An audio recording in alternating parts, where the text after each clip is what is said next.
Дүние түгел жаралып болғаннан кейін, жер бетін алғаш мекендеушілерге өмір сүру мерзімі үлестіріле бастапты. Бұл хабарды естіген адам, өмір сүру мерзімі үлестірілетін жерге басқалардан бұрынырақ барған екен. Өмір сүру үлесін үлестірушілер адам депті. Мән-жайды түсіндіріп, жер бетін мекендеушілердің ішінде сенің сипатың бөлекше, бәрінен артықсың. Сен сөйлей аласың, 4 мүшең түгел, өз қажетіңе жұмыс істейді. Ойлай да аласың, ақылың да мол. Басқа жануарлардың бәрі сенен көш төмен. Олардың бәрі сенің мұқтажыңды өтейді. Кейбіреуі ашсаң алақаныңда, жұмсаң жұдырығыңда болады. Бәріне сенің үкімің жүреді. Сай-саламен қыр-қыраттағы жеміс-жидек, ағаштың мәуесі, телегей теңіз, арымды өзен, шалқар көл, асқар таулар бәрін сен өзіңнің қажетіңе жаратасың. Сөйтіп қам-қайғысыз өмір кешесің. Сондықтан жер бетіндегі қызықты сенен көп көретін ешкім жоқ. Осыны ескеріп, саған 30 жыл өмір береміз. Адам бұған разы болмай, бір шетке бұрылып кетеді де, өзіне өзі, егер мен жер бетінің қожасы болсам, маған әлемдегі ең әдемі сипат тиісті болса, тек 30 жыл өмір сүргеннің не қызығы бар, деп ойланып тұрады да, өмір сүру мерзімін алып жатқан жан-жануарларға қызға қарап тұрады. Бір мезгілде кезек кесекке келеді. Өмір сүрудің үлесін үлестірушілер, сен тіршілігіңде көп жазаланып, ауыр азап шегесің, депті. Алдағы көрер күнін баяндап, өмір бойы ауыр жүк тасисың, қалжырап шаршап, болдырып жүресің. Сонда орныңнан тұра алмай жатсаң да, үстіңе таяқ жауады. Тыныштығың аз болады. Жейтін жемге жарымайсың. Саған арнап шөп әзірленбейді. Тіміскіленіп жүріп, тапқаныңды талғажау етесің. Сондықтан саған 50 жыл өмір сүру үлесін береміз.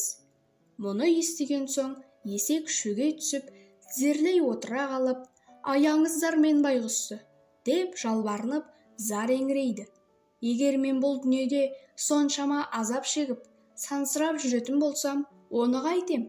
Маған берілген өмірдің мерзімін азайтсаңыздар екен. Менің үлесіме бөлінген сол өмірдің 20 жылын алып қалыңыздар. Қалғаны да жетеді. Өмір сүрді деген аты болсын. Сол кезде мұны естіп тұрған адам өмір сүру үлесін үлестіріп тұрғандарға жетіп барып, есектің алғысы келмей тұрған 20 жылын маған, менің өмір сүру мерзіміме қосуларыңызға бола ма? Деп сұрапты. Болады, ала ғой, депті өмір үлестірушілер. Одан кейін кезек итке келіпті. Өмір үлесін үлестірушілер оған да алдағы болатын ісін баяндап беріпті. Сенің негізгі жұмысың үй күзету, мал-мүліктерді қарауылдау, бөтен біреу көрінсе үріп, жан-жағыңа хабар таратасың. Өзің жазда үйдің көлеңкесінде, қыста шөп ығында жатасың.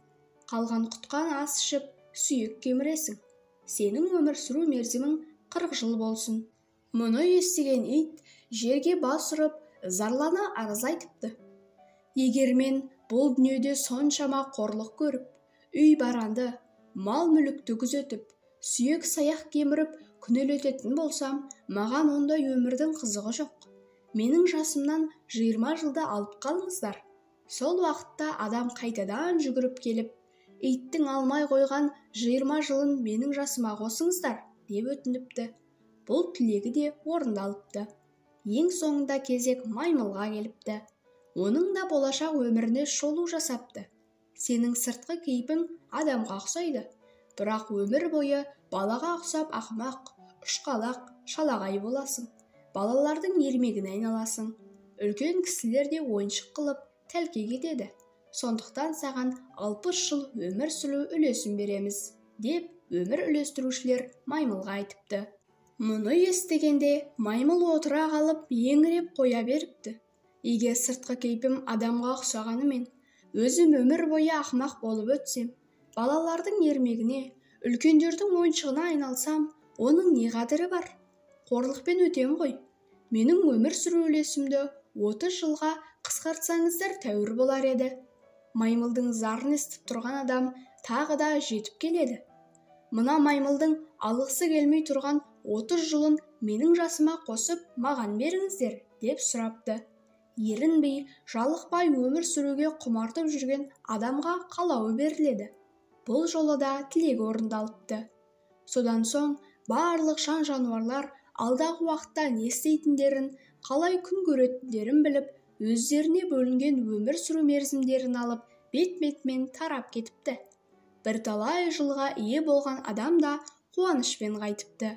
Содан адам әуелден өзіне бөлінген 30 жылдық өмірінің ішінде қызықты да, көңілді дәурен сүріпті.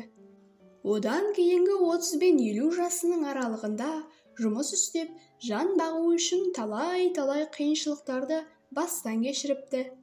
Көп ауыртпалық көріпті. Тіршілігі үшін әр алуан шаруамен айналысып, қатты қиналыпты.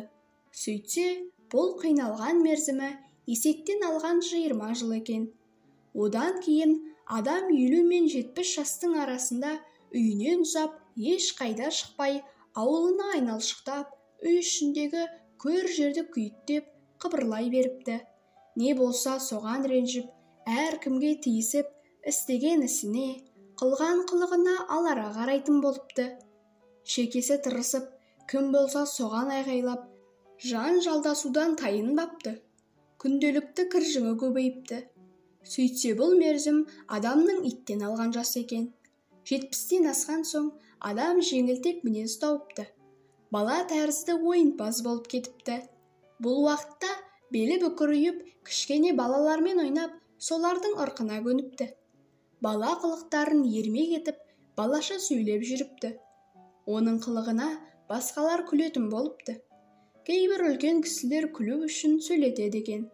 Осылайша адам өзінен кішілердің әзіліне айналыпты.